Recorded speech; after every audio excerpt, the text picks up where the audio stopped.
My name is Randy Howell, and you're listening to the Faith and Fishing Podcast.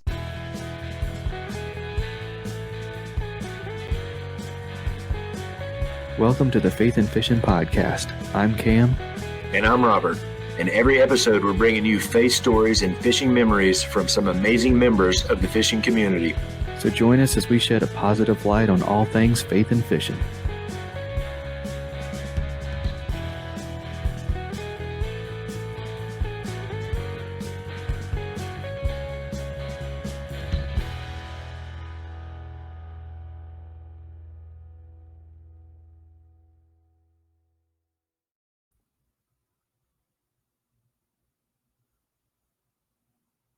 You're muted. Hey, y'all. Welcome back to the Faith and Fishing Podcast. I'm Cam. Hey, and I'm Robert. And I don't know why I've got so much of a lag at the moment.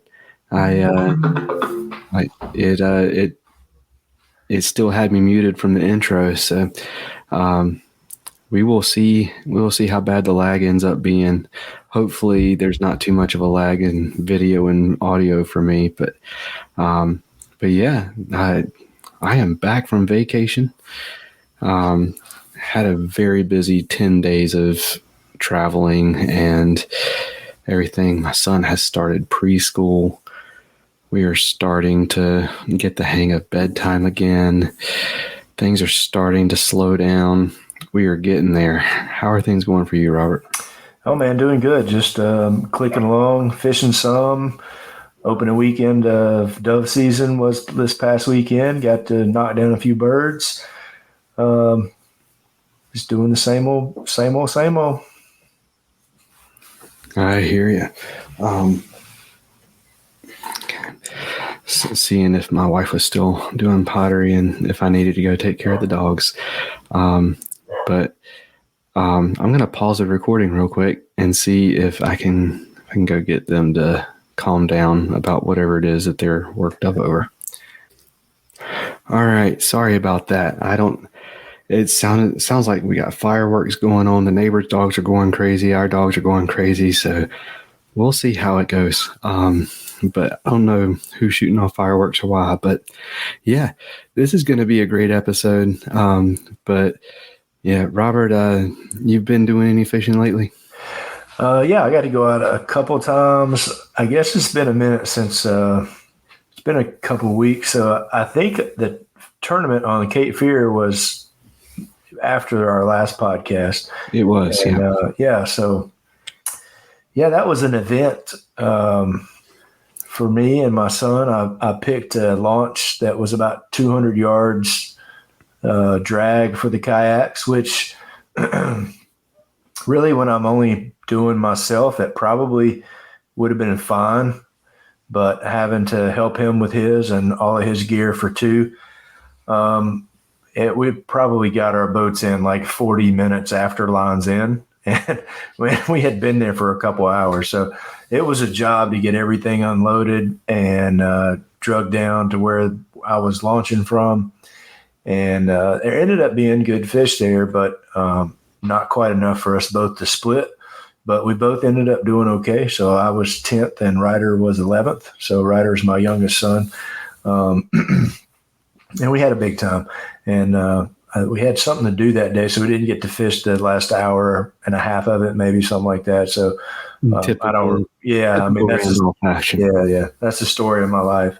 So, but we did good, and caught a couple good fish and learned some valuable lessons, and did good. And then this past week, I went by our old stomping grounds, and I may have caught that same 6.5 pound fish that you caught. I don't know.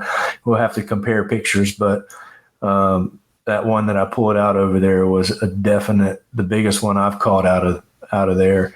And so that was fun. That was unexpected. I don't really expect to ever catch big ones there, but that's probably the second biggest fish I've ever caught, lengthwise for sure. It was 22 and 3/4. Is that the place the first time we ever fished together? Yep. Okay. Yeah.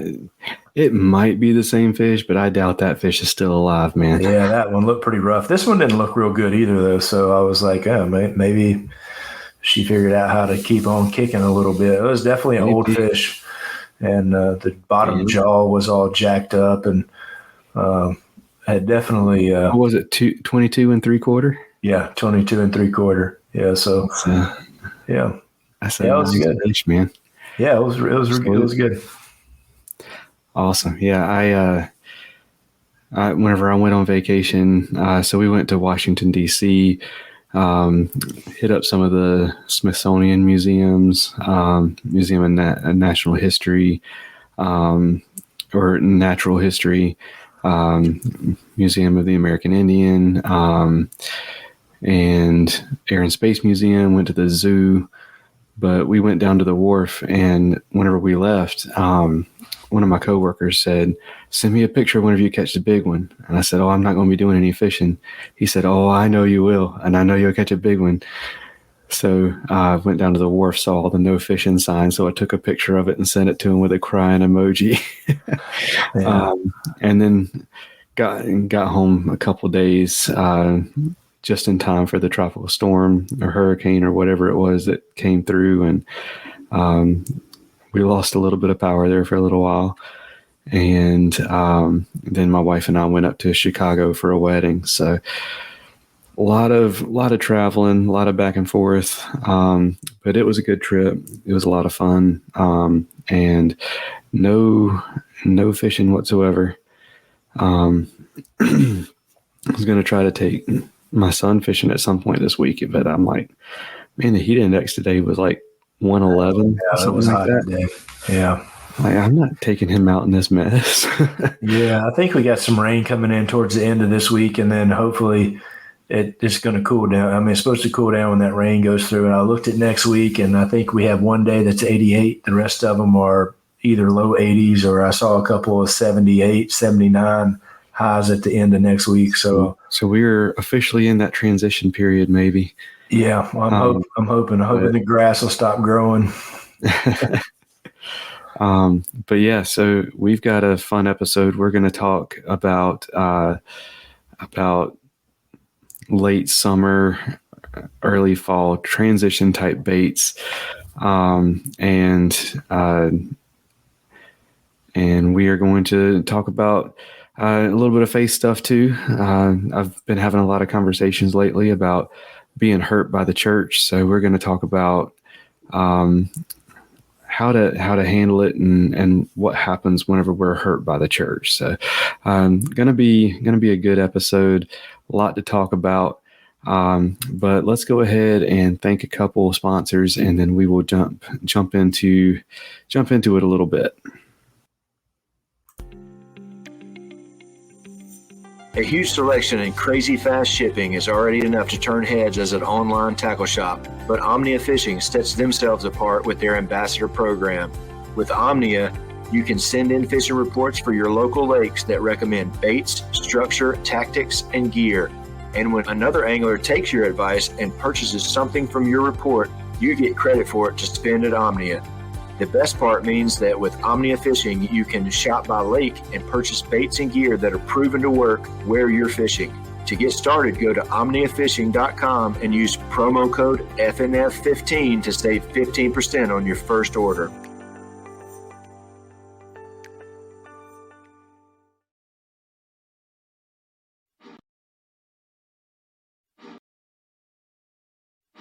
If finesse fishing is your comfort zone, something you want to learn better this year, or just something you like to tie on as a Hail Mary pass, Jade's Jigs has everything you need and more, and it's all eco-friendly and lead-free.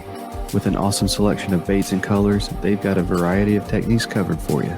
Finesse jigs, underspins, Nico weights, Ned rigs, and more are all waiting for you at jadesjigs.com. And while you're there, use promo code FNF10 for 10% off your purchase. That's jadesjigs.com and promo code FNF10 for 10% off.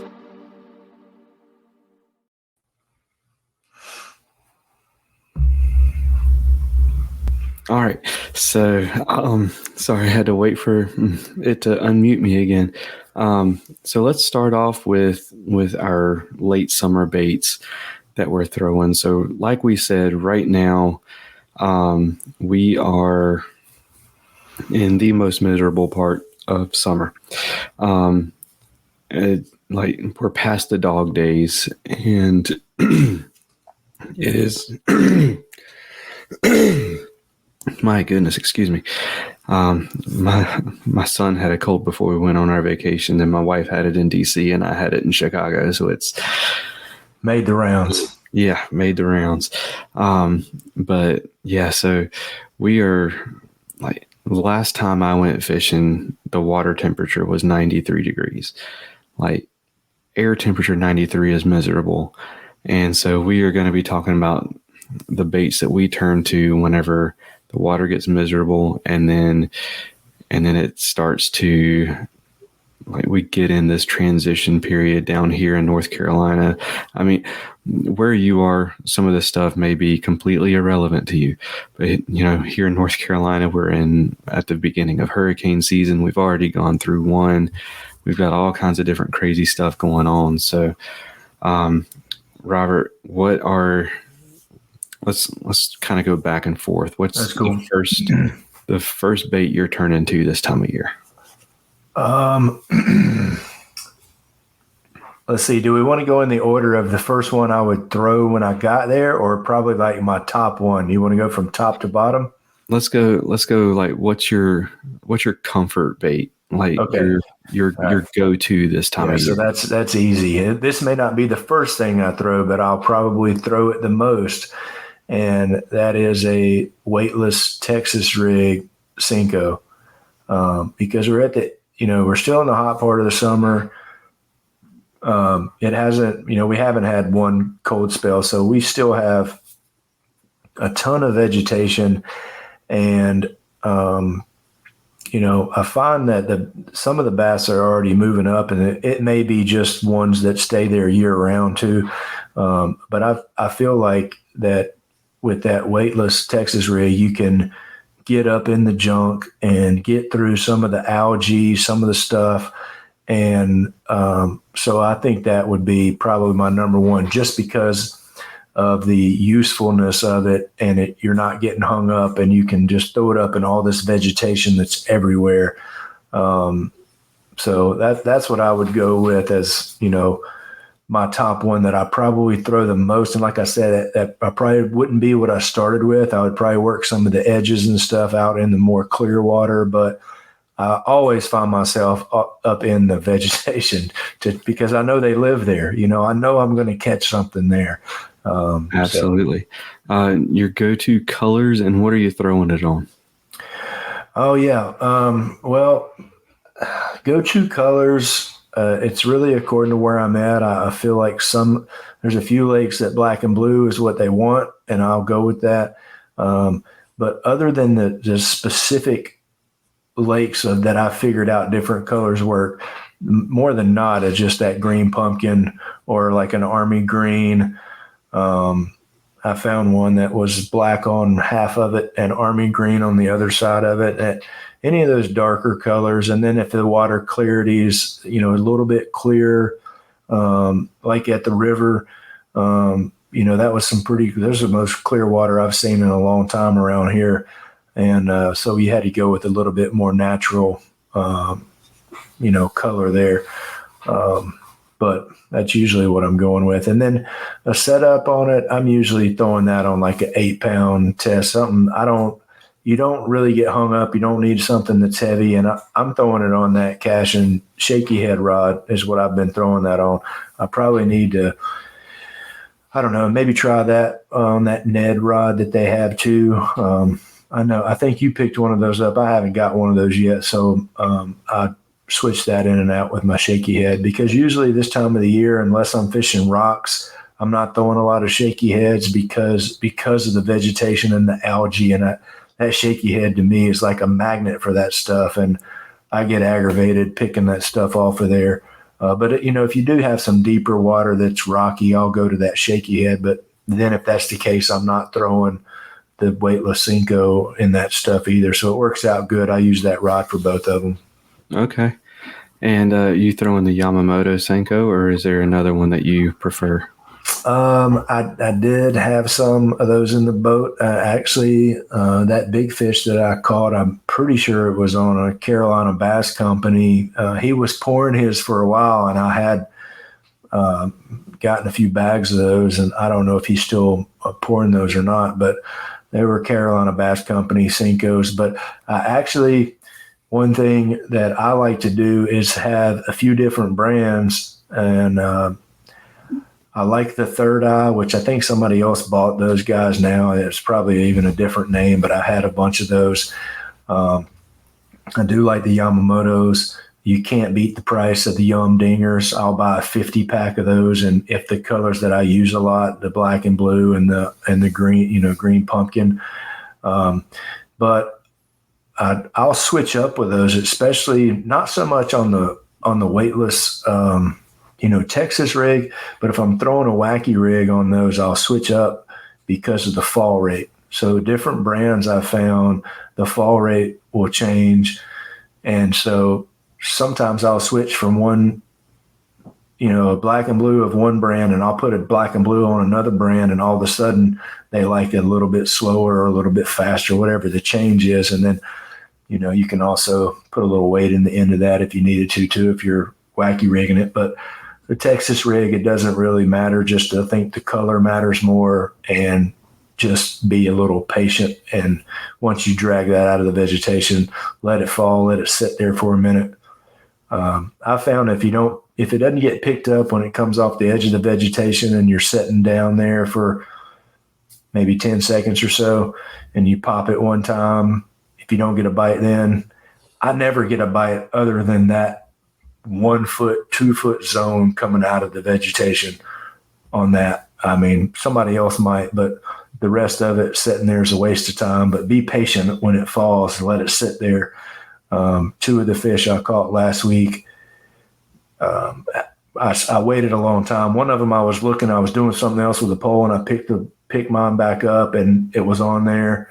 And the same thing happened at Harris during the tournament. I caught like that 5-pounder there. Same thing. I had actually set that rod down and started rigging something else, picked it back up, and it was on there. So don't discount how much, that patience plays into it, because sometimes it takes them a minute to decide they want to eat that thing.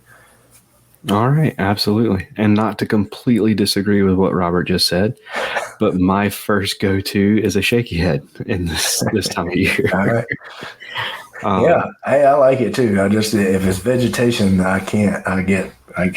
Yeah, and I will say if there is a lot of the algae and stuff, go ahead and switch to something else. Yeah, because he's right. The shaky head and algae do not get along very well. But what I do is I use the owner, Owner Ultra shaky head or whatever it is, that it's got that center pin on the screw lock and a trick worm. And again, like black and blue, or black or green pumpkin are the two, like black and like a black of some sort and a green pumpkin of some sort. Those are the two that I'm throwing this time of year. And what I like to do is I like to drag it very slowly. I put the rod tip right up, have that little bit of a bow in my line, and drag it and very slowly pull the rod tip to me and just drag it on the bottom. And whenever I hit something like a rock or a piece of wood or something, I hit it and I sit there and I just shake it. And what that'll do is if there's a rock there, the worm will come up like so, and it'll just sit there like this while it's trying to go up against it. And so like a bass will look at it, it'll hear that clicking on the rock, and it'll look and it'll see this tail sticking up, and it's like, gotta go eat it. There you go. If you're fishing around a lot of wood or rock, or if you're fishing just a little bit deeper, that shaky head is money. And I'm throwing it on the shaky head rod from Cash, and 12 12-pound test fluoro is my go-to for shaky heads. So that's my go-to. I would say my number 2 this time of year is a crankbait. I go on my fish finder, find where the bait is, like what depth the bait is. If I look and I see the bait is up high and it's in that 4-foot range, I'll probably go with the DT6. And then if I see that it's in like that 10-foot range, I'll go with like a DT12. And what I want to do is I just want to pull it right underneath that school. And I have a lot of luck with targeting bait balls and stuff with the crankbait this time of year, and just throwing it on I'll throw it on that. The one I've got is the Element cranking rod. I think it's 7.2, 7.3 moderate mod fast action. And I really like my Icon, the 6.6 cranking rod too, but for this kind of cranking, I like to use the longer rod for a little bit longer cast, and I can drop that rod tip down, get it a little bit deeper if I need to. And I really like those Rapala DT series for anything that's not a square bill, pretty much. I'll throw a rock crawler every now and then too, but if I'm not banging up against anything, I want it to be that Rapala DT series, and throwing it on 12-pound P-line fluoro clear with a probably 6-speed reel is my comfort zone for cranking. So I think my go-to color is Helsinki shad, but that may change depending on water clarity and stuff. But yeah, what about you? What's your number 2? Yeah, if I had to say number 2 going into the end of the summer and the fall, I'm probably going to go spinnerbait, just because they are starting to come back up, a little bit shallow.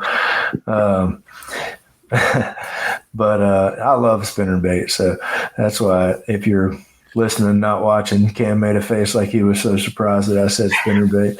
But yeah, I mean, I have a spinnerbait tied on all year round, and I'll throw it to even when I'm not catching something on it. Maybe I just like to see the blades go around, but no, I think, they're coming back up shallow. That's a good, it's good for me. I have good success with it around laydowns and rocks, riprap, all your normal places you think you would throw a spinnerbait. I like to just, put the trolling motor on or pedal or whatever and, hit those laydowns with it. And especially at the river, I did that a whole lot pre-fishing for that tournament. I didn't have a whole lot of success with it. They were mainly on that tournament. They were hitting wacky rig Cinco's, about the only thing. Tournament day, I caught them on a couple of different things, but crankbait being one of them. But there was so much vegetation, I was just slow rolling the crankbait, so it was kind of the buoyancy of it was keeping it about a foot below the surface. So I did hook up on one with that. But yeah, spinnerbait, and I'm actually throwing that spinnerbait now. I'm using that CK chattergrass rod for the chatterbaits and the spinnerbaits. So and great spinnerbait rod. Yeah, I think so too. I mean, I tried it for that, and so I still only have one of those. I need to pick up another one, but I have to space that out a little bit. I can't. There's some other things that I needed before I got that. So, but yeah, and I think on that, off the top of my head, it's probably on like a 12-pound fluorocarbon. That's usually, I do have some 15 tied on, but that's usually if I have 15 tied on this, probably on like a deep cranking bait or something like that, something that's going to go through and really put some drag on the line. But most everything else, I'm throwing 12-pound fluorocarbon, and then, something that's top water, I'm going to mono. But other than that, and I don't throw much braid. I throw braid on my frog rod, but I usually just throw either mono or fluoro and roll with it. Okay. What's your number 3? That's a good question. So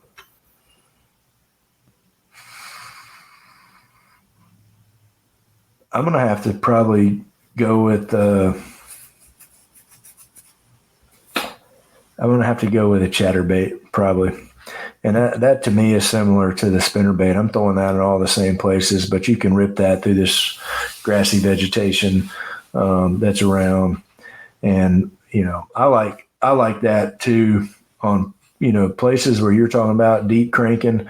I've had some success letting that thing go all the way to the bottom and then picking it up off the bottom, because you don't have to struggle so hard to get that crankbait down, because I feel like the crankbait and the chatterbait do the same things. The action of it is similar. And so on those places where you're trying to get that deep crankbait down, it's a lot easier for me. And I feel like as effective or more effective to slow roll that chatterbait towards the bottom. If you go across and you are using your forward-facing sonar to see those fish. That was a little inside joke because we were talking about how much everybody's going ballistic about forward-facing sonar, and we weren't going to talk about it. Neither one of us run it, so we don't even really care. But people are going nuts about that. It's crazy. Yes, they are. And what are you throwing it on? Obviously, yeah, chattergrass, the CK chattergrass rod, and again that I use 12-pound fluoro on that too. I don't know. I guess some people may use some heavier line than that, but until I have a problem with the 12-pound breaking on all my moving baits, I mean that's what I'm using. I don't think 10 is probably not going to be. As strong as I would want, but I have good luck with that. I'm pretty sure it's Seagar 12-pound fluorocarbon, but that's just usually what I throw everything on. And then, like I said, if it's top water, I'll go back to that. Okay. Mono. So for my number 3, it's more of a like time specific bait, but I love throwing a popper this time of year. A Rebel Pop R. I mean, I love being able to get those blow ups on it, and I mean it's just a super effective bait. I throw it, and my style of fishing it is I throw it as close to a piece of cover as I can get it. And I want to keep it there for as many pops as I can and just give it a bloop, bloop. Yep. Bloop, bloop. Just give it that. I want that calling pop or glug or whatever you want to call it. And I got away from it for a while because I struggled with it in the kayak for a while. But on the bank, man, I absolutely love it. And I've gotten back into it on the kayak too. Right now, I'm throwing it on the I've kind of gone back and forth between the shaky head rod and that Icon 6.6 cranking rod. I really like the 6.6 length for the popper, and I really like that that parabolic bend. But I'm not really good at fishing a popper with a bait caster yet. It's just a little bit too light for me and a little bit too weird of a shape for me right now. But I'm starting to get the hang of it. But the popper is something that I like throwing straight braid on, just because I want it to sit there as long as I can.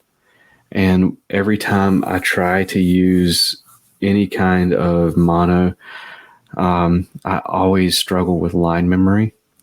And what that does whenever I cast it over there is it acts like a slinky and it starts coiling back up. And when it does that, it pulls the bait away from where I casted it.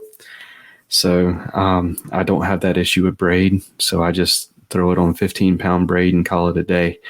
But yeah, I am really liking those this time of year.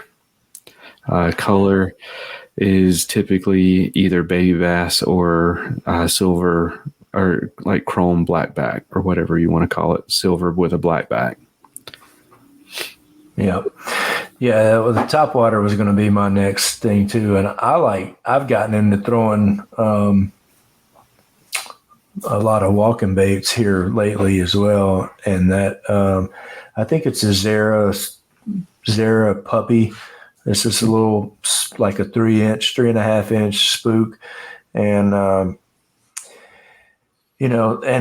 like a popper too. There was at one point in time, I would go to Harris in the afternoons. This is when I had a little aluminum boat, and that's the only thing I would throw. Well, now this was before before all the hydrilla was gone, but you could go and you could fish a popper all afternoon at Harris, and you could catch some chunks on it, especially this time of the year. So I like that popper as well, but I also like that walking bait.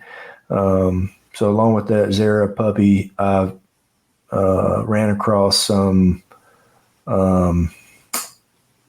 They're Sexy Dog Juniors, and those are a chrome looking. The Zara puppies that I have are yellow, and I like that. But those Sexy Dog, I have a Sexy Dog and a Sexy Dog Junior, and I've caught fish on both of those.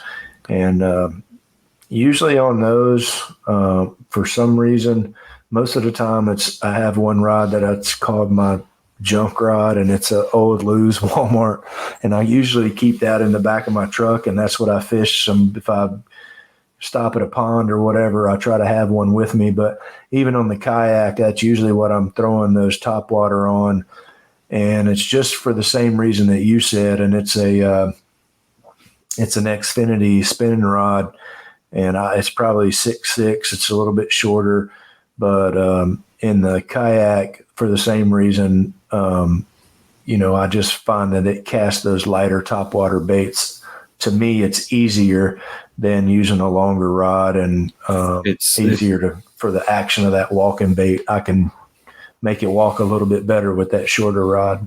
Yeah, and I will sacrifice the 5 feet of casting distance that I lose from going from a 7.2 to a 6.6 to be able to walk that bait better, for sure.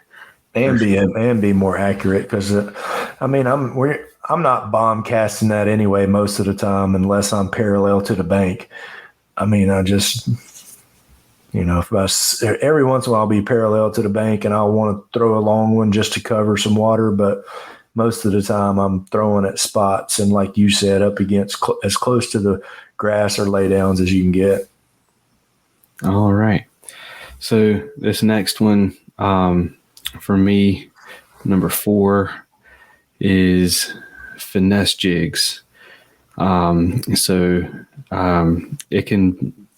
It can be something a little bit meatier, like a Mr. B puffball jig, or it can be something a little more finessey, like a Jay's Jigs finesse jig. That's basically a skirted Ned rig. Whenever the going gets tough, I've always had luck with that, especially on like pressured, like park ponds and stuff. those are my go-tos. Those Jay's Jigs ones, and I'll throw I think it's the tiny pack a chunk from NetBaits on there, and man, it is great. And then there are some colors that, like, I'll use it as like a little mini swim jig, and I'll throw the double tail grub on the back of it and swim it. And those things, I mean, they work great too.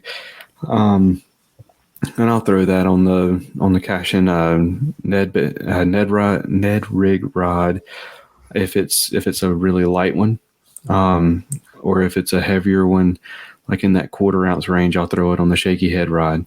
But yeah, that's what saved my day in the first day of the paddle and fin tournament. I got that 16. I think it was like 16 3/4 inch fish on the Jay's Jigs finesse. I think it's called the polisher jig is what they call it. And it was on the cross-eyed cricket color. That's my go-to color. It's a kind of a green pumpkin with a little bit of neon green on it. And if I want to swim it, I'll go with a white one. So yeah, those are my go-tos. And I mean, definitely check out Jay's Jigs and Mr. B Lure Company for those guys. They are fantastic. Yeah. And depending on weight, 6 to 12 pound fluorocarbon.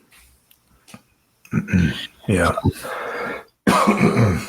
Yeah, I never really got into jigs that much. I'll throw some football jigs every once in a while in the summertime, just on some deeper, spots. And sometimes I try to go just throw jigs just to get better at them. And I don't know, I've never thrown them that much. Therefore, I've never caught that many fish on them. I've got a bunch of them though. I got a bunch of jigs. Same. Yeah. I keep telling myself I'm gonna make them a comfort bait this year. I'm gonna make them a go-to this year. And I will say those little, basically the skirted Ned rigs that Jay's Jigs makes whenever I'm going to fish like a public park pond that gets fished all the time, every day, like all day, every day. That's what I'm throwing on there is those guys. But whenever I'm on a lake, I have caught fish on them, but they're typically not the first ones I pick up. But if I'm having a real rough time, they might be the ones that save the day. Yeah. All right. I guess for the next one that I had, I would just go straight Texas rig with the creature bait. I mean, that's something I use year round, but I like throwing that up in the junk too, and lay downs wherever, hide that hook tip, in the belly of that, and you can put that thing just about anywhere. And that's another great go-to. And I've been throwing that on the Element worm and jig rod. It may not be what I'm supposed to throw it on, but it's working well, and I like it. I throw my Texas rig creature baits on a worm and jig rod too. That's what I figure it's the same action as the worm. I mean, it's doing the same thing, just a different bait. And, I keep that set up, tied on, and I can switch it out. And sometimes I'll put a Zoom trick worm behind it just to see. And, maybe that's the precursor. If they start biting that, I'll throw on a shaky head with a Zoom trick worm. But usually I have a creature bait tied on that Texas rig. And, again, that's on just the 12-pound 402. And that may be something, too, that I would, upgrade. If you're going to be in some thicker stuff, that may be something that you would want to upgrade the line on. But I just use the same until it does me wrong. I've always done that and not thrown a bunch of different lines, but that may be something I need to explore. But that would be, another good one as well. And I don't know. What about you? You got one you want to finish it up with? I do, and it's one that's going to surprise some people. And it's one that I don't throw often, but whenever I throw it, it's typically this time of year, and that's the drop shot. And it's not my go-to, but it is and I don't fish the drop shot vertically very often. Throw it towards something and work my way back. Very similar to the same way I will a shaky head. Yeah. And a missile baits, bomb shot, or a robo worm, are two of my go-tos there. I've got a whole plethora of different drop shot baits that I have collected, and I only throw them, twice a year. So I don't really go through them very often, but yeah, the drop shot is one that it's not a huge confidence bait for me, but I have confidence in it this time of year, and it's one that I'll bust out every now and then and end up having a decent day on it. And probably one I should spend more time with, but it's just not my go-to. But pretty much anything green pumpkin, or I do like black and I do like pink. Those are my three colors that I just, depending on what I'm looking at. But in terms of the weight, I do like a tungsten weight in that 1/8 ounce range. I'll go all the way up to a quarter sometimes, depending on how deep it is. But most of the time I'm in that 1/8 ounce range. And I do like a medium light rod, 6 pound test, fluorocarbon. And what hook am I using? I don't know what hook I'm using, to be completely honest with you. I think I'm using a Gamakatsu. That's typically for smaller hooks. That's typically the one I'm going with. And now that they've got the G Finesse hook out, I'm using that for my Texas rigs a lot too. But yeah, I think it's a Gamakatsu hook. So I do like a little bit in that 6'10" to 7 foot range, shorter rod. But yeah, this is the time of year that you'll see me throw in a lot more finesse than any other time of year. I power fish in the wintertime more than I power fish this time of year. Yeah. No, I got you with that. All right, man. Well, let's thank a couple more sponsors, and let's dive into our next topic. We've got, this might be a longer episode, but I did want to mention before we get off of there, everything that we have talked about, you can go to one of our sponsors and order. So we talked about the Mr. B puffball jig from Mr. B Lure Company. We talked about the Jades jigs, polisher jigs, and everything else. You can pretty much go to Omnia and grab it. So I don't know that there's a single thing we've talked about on here that you cannot get from Omnia, except for the ones from Jay's Jigs and Mr. B. So definitely go check them out, omniafishing.com, and use promo code FNF15 if it's your first order. Or not if it's your first order, but you get one chance to use it. So it's a one chance thing, but go use it. And if you're getting some polisher jigs from Jay's Jigs, it's FNF10, I think. I think so that's right. FNF15, FNF10, and then from Mr. B Lure Company, it's also a one-time use, but it's Faith and Fishing Pod 1X10. and that one will get you 10% off too. So go stock up and grab some stuff. But yeah, let's go ahead and get ready to jump into this next topic here. Mr. B Lure Company is making high-quality handcrafted lures and has been for 30 years right here in the U.S. Using all-metal components, owner and gamakatsu hooks, and silicone or frog hair skirts, Mr. B is pumping out some awesome spinner baits, jigs, buzz baits, underspins, and more, including some of the most unique bladed jigs on the market. To fill up your tackle box, go to MrBLureCompany.com, that's MRBLureCompany.com, and use promo code faithnfishnpod1x10 at checkout to save 10% on your first order. That's faith the letter N, fish the letter N, POD, so Faith and Fishing Pod, just like our Instagram handle, 1x10.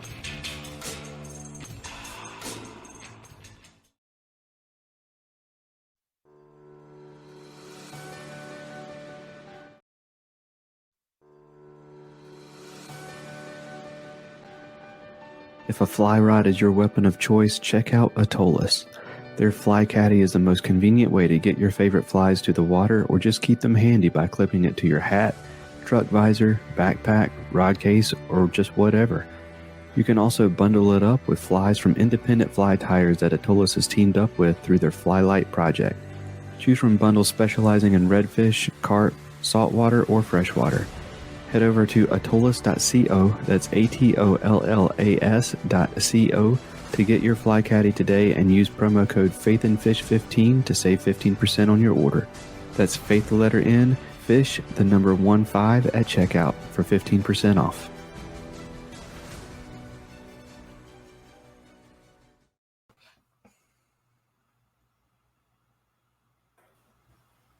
All right, so this is a topic that has come up a lot in my life recently with a bunch of different people, and it's being hurt by church. So a lot of people have a lot of different quote unquote horror stories to tell. I personally, being someone who has worked in the church and been very involved in a bunch of different churches, I have seen the worst that church has to offer. So I'm interested to get your take on this, Robert. So, have you been hurt by the church, and what is your response to I've been hurt by the church?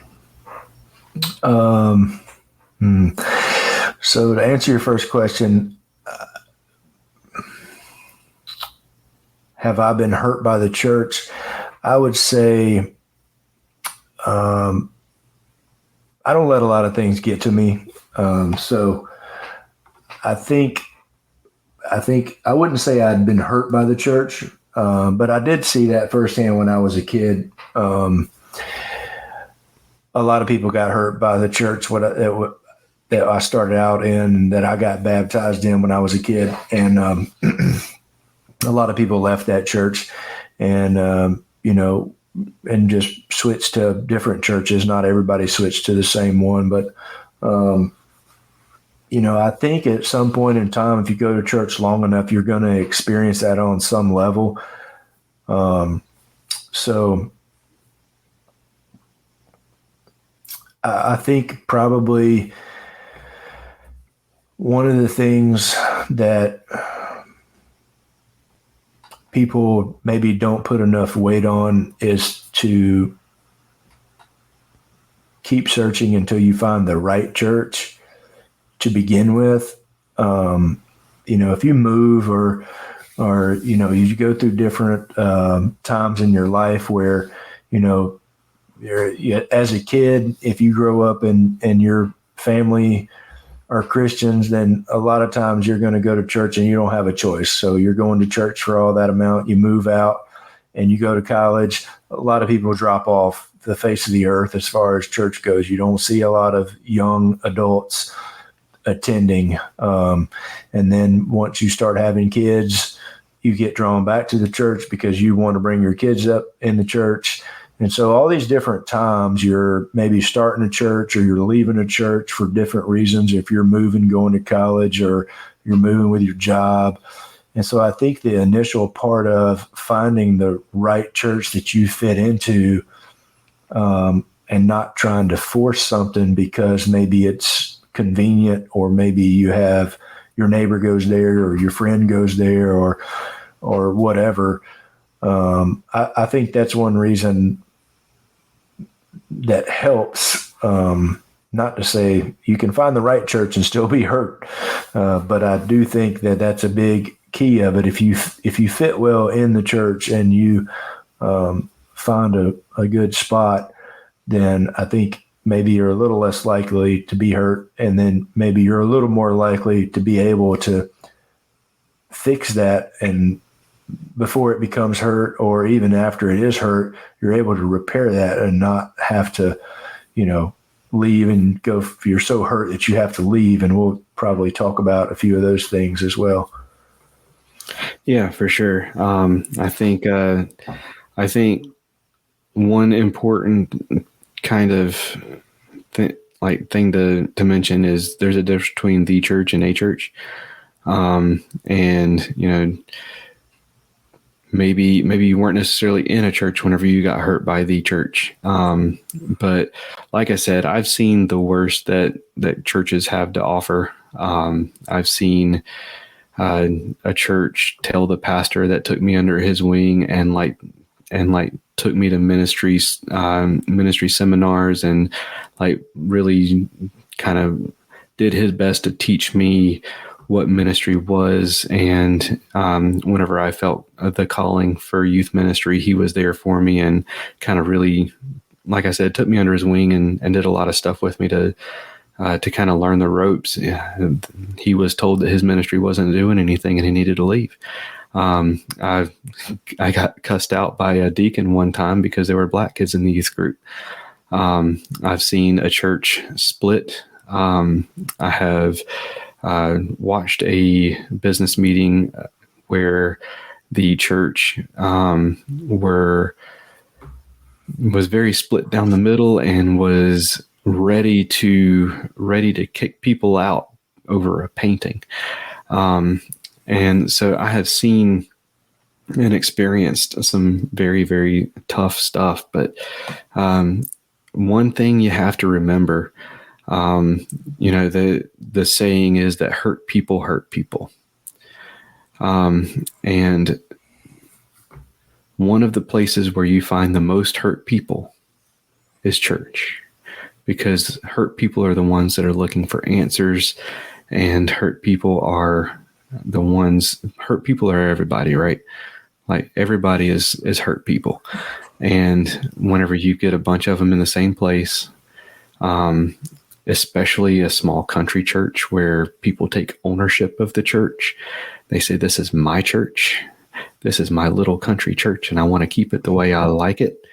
Yeah. You're going to end up with a lot of difficult things. So, like you said, finding the right fit is very important. I think the main thing to do is, remove the other person from the equation and think, you have a choice in this situation, to get mad at the church, to get hurt by the church, or to just have say, this happened. Now I'm going to move on. Maybe have a conversation with the person. Say, listen, this is not biblical. This is how this should be done. Or maybe that's not the right situation. There are some people that are not going to listen to anything you have to say. But the important thing is, you can choose whether or not to be hurt by somebody. And it is a difficult skill. Let's call it a skill. It's a difficult skill to learn, that kind of thick skin that you have to deal with that kind of thing. But at the same time, you have to remember what the church is and what you're there for.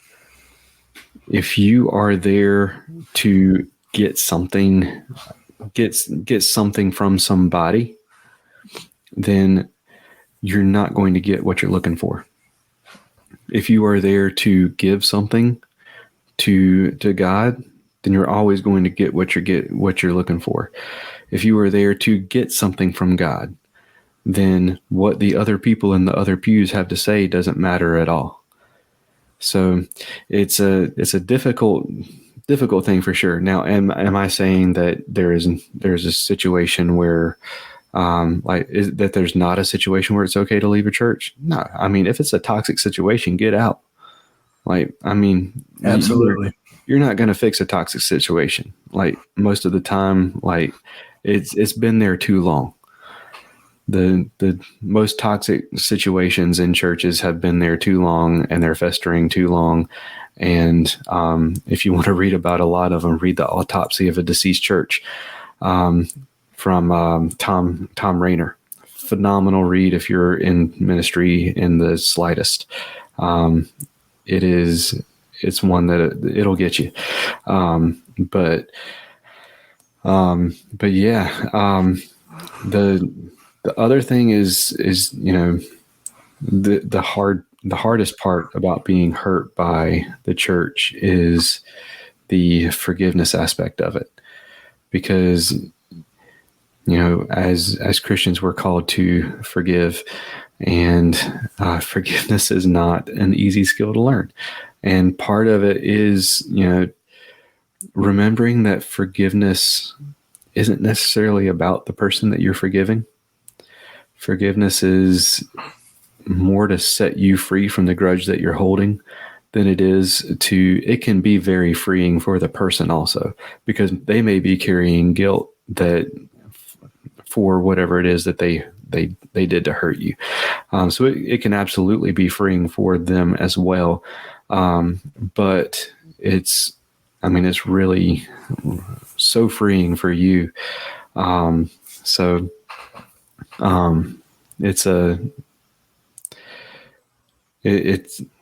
It's part of the moving on process is learning to forgive. Now, maybe you don't necessarily end up in, maybe you switch denominations, or you switch churches, or whatever. Maybe you never see the person again that hurt you, or the people that hurt you, but being able to move on from that and forgive is a powerful thing. And yeah, it's hard to go back to church once you've put the blame of the hurt on the church. But whenever you find the right church, going back to Robert's point, and you have that sense of belonging and that fit, there's just something about fitting into a particular role or into a particular place that just is special. So I definitely encourage you, and this is coming from someone who it's been a while since I've been to church, in the more physical sense of the word, the brick and mortar church. It's been a long time since I've done that. But a lot of that is due to other circumstances that I keep using as excuses. But I am definitely going to be trying some more churches soon. We feel Henry is getting to that age where it's time to start trying again and everything. So looking forward to that. But yeah, the main takeaways from my point is, it's easy to get hurt by church if you're making church about you. And it is, it's very important to forgive once you've been hurt by somebody, whether that be within the church or not. And keep in mind that these are hurt people, and hurt people hurt people. So it's it can be hard because, this can be something that really affects people that you love, or it can really affect a ministry or something like that. And yeah, it can ruin livelihoods and all that stuff. But at the end of the day, remember what it is that you're going to church for, and who it is that you're going to church for, and what it is that you're trying to get out of church. And I think that is going to be a big part and a big stepping stone in not only getting back into church after you've been hurt, but preventing further hurt and moving on in that forgiveness process. Yeah, I think that's all great points, and I definitely agree with you that the forgiveness piece of it is the hardest, and and I think that's one of the pieces of feeling like it's a good fit and feeling like you belong. If you're not, and I'm not saying go to a new church and then just, the next week you're volunteering for this and volunteering for that. I'm not saying that at all. But once you think you've found the right fit of church and that you've been attending for a while, get involved with the church. Do at some level, whether it's helping park the cars, or it's a greeter, or it's in the children's ministry, or it is taking down and setting up chairs, or if it's the worship team. There are so many opportunities. Maybe making coffee.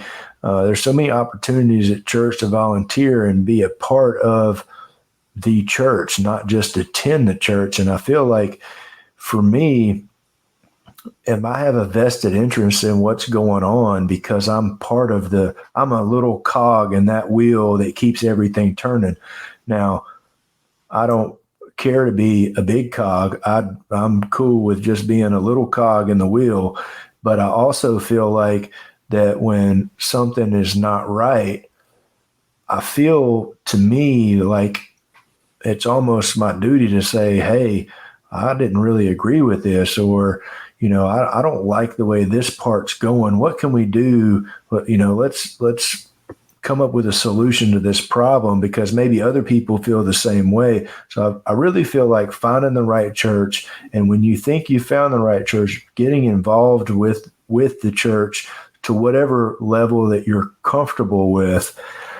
Also, that really gives me footing for when I feel like something's not going the way that I want it to, or maybe it's an individual who has hurt me. I really feel like I can say, and that's one of the things I think when you've been hurt by the church or a person at the church, figure out what it is, pray about it, confront the person or the issue, and say, hey, this happened, and it, my feelings got hurt, or whatever, or I don't like the way this is going. Because if you don't tell somebody or tell that person, they may not know what they're doing is hurting you. So if you confront that person, like, oh, I didn't even realize I was doing that. I'm so sorry. I'll make sure to pay more attention to whatever issue that is. It's most of the time that will solve it, and if you get different responses, then you have to, choose your path on which way you go, and then after you've confronted them, and then, once you give them that forgiveness, when you get up every day, the thing about forgiveness is you can forgive somebody on Monday, and then when you wake up on Tuesday, sometimes I find myself going back to be like, well, I forgave that person, but that still pisses me off. Well, you know what? You really didn't forgive that person yet. If you wake up on Tuesday and you kind of feel the same way you did before you forgave them, you haven't forgave them yet. So I try to wake up every morning, and if I still am thinking like that, I'll forgive them that day too. And you keep forgiving them until it sticks with you and you've actually crossed that barrier to forgive. I'll say this: there's a difference between forgiving and letting go. Yeah. And forgiveness does not necessarily take the hurt away. Forgiving doesn't necessarily mean forgetting. But yeah, I do definitely agree with that. Keep forgiving. If you forgive them and the feelings come back, forgive them again. And I think it's important to note also that sometimes you get hurt by some really, really, really bad things at a church. Whether that be a pastor that steals money and takes advantage of people, or whether that is like I said earlier, basically getting run out of church, you and your kids, because you're black, or whether that be a snide comment of after the business meeting, whenever there are sobs going around at a church that's getting ready to split, and say, well, we got our way, didn't we? Whether if it's that kind of thing, then I think it's important to note that is not reflective of the church. That is people doing human things that is absolutely not biblical. And so it's important to note that is not reflective of anything that Jesus taught. So keep in mind whenever you do get hurt and whenever you're going through these things, that just because these people, wear Christian as a badge of honor on their shirt or whatever, doesn't necessarily mean that everything they do is representative of who Jesus is and what he stands for. So yes, they may be doing something in Jesus's name that is absolutely wrong, but don't believe for a second that Jesus is okay with that. And it is absolutely okay to be upset by those things and to have a righteous anger for those things and to feel hurt by those things. Because I guarantee you that Jesus was also hurt by those things. Both in his life and whenever it happened to you, that hurt him too. So I just wanted to say that as well. Don't let terrible people who do terrible things in the name of somebody else speak for that somebody. So, but yeah, did you have anything else to add on that particular topic? No, I think we covered that pretty good. I mean, if you have any questions or something, feel free to comment, reach out to one of us. And I'm not saying we have all the answers, but I can promise you I don't. No, but I know the person. I know the one who does, and I can teach you how to pray to him. There you go. That's right. That's a topic I can kind of go on for a while with personal anecdotes and stories and stuff, but it's not. I feel like what has been said is the important part. Like, you don't need to necessarily hear all the terrible things that I've seen, but you can just kind of go off of experience and see what has gone on there and all that good stuff. It just means you didn't find the right churches to begin with. Like I said, when I started this whole thing out, I'm just messing. I'm just messing. I don't want people leaving this episode thinking, I definitely don't want to try those churches now, but there are plenty of great churches out there. But when you move and you do have to change, you are going to run across some that maybe are not so great as well. And on those, hopefully you can recognize that early enough where you move to, a different one before you get settled. And if you do, you figure out how to work through it. And if it can't be worked through, then you find another church. But there are plenty of great churches out there with great pastors and great youth programs. So and great people. Yeah, exactly. Absolutely. Well, let's thank a couple more sponsors, and then we'll close it out with prayer. Get Outdoors Pedal and Paddle is one of the largest canoe, kayak, and cycling retailers in the Southeast, with a huge selection of kayaks, canoes, bikes, and all the accessories needed to experience paddling and cycling comfortably and safely. Get Outdoors helps to expand and educate the paddling community through their free demos held on local lakes in the Greensboro, North Carolina area, and through in-store clinics and on-the-water courses and demos. And we'll even get your new boat rigged up for kayak fishing for you.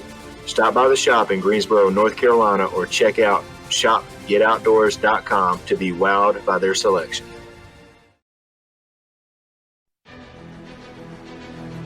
Few things ruin your day on the water as bad as losing gear, but with the retrieval devices for fishing rods, action cams, bow fishing bows, and more from Save Your Outdoors, you don't have to let dropping your stuff ruin your day because you can get it back.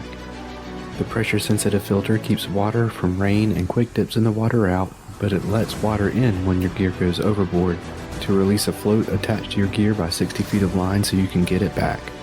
Go to SaveYourOutdoors.com to learn more and try some for yourself, and use promo code FNFP15 to save 15% on your order. That's SaveYourOutdoors.com and promo code FNFP15.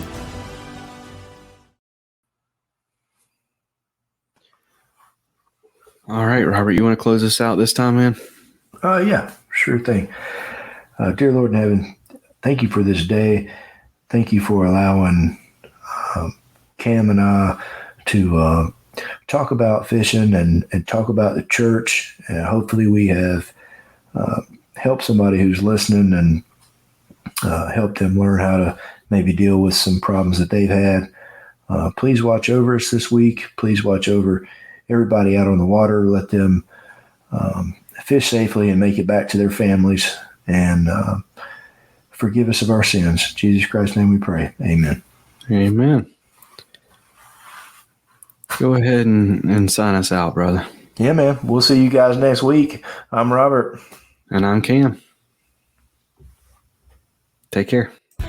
Thank you for listening to the Faith and Fishing podcast. Faith and Fishing is produced and hosted by Cam Steele and Robert Randolph and is sponsored by Save Your Outdoors, Jay's Jigs, Get Outdoors Pedal and Paddle, Mr. B Lure Company, Atollas, and Omnia Fishing. Don't forget to join the Facebook community, follow us on Instagram, and subscribe, rate, and review us on whatever app you're listening on. That's going to do it for this episode. Y'all take care, and God bless.